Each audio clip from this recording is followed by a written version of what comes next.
Once you have created your dimensions in SolidWorks, you can also go and edit them. So let's look at this for an example. If we wanted the arrows on the inside versus the outside, we can use this little dot right in the back of the arrow there to push them either inside or outside. As well as that, we can click, and that little pop-up right there, if you click that, you can change the tolerance types. You can change the decimal value of this tolerance. You can put text in front or behind. You can change it into a reference dimension. And there's several other tools that you can use. These are mostly good for when you're having more complex dimensions.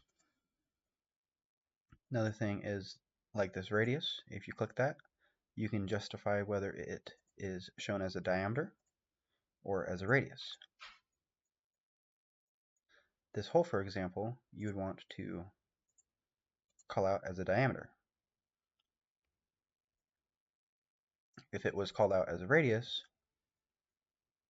you'd want to go in and hit display as diameter. Just as if this was displayed as a diameter, since it's a fillet, fillets you always want to have as radius. So that's how you change that quickly and easily.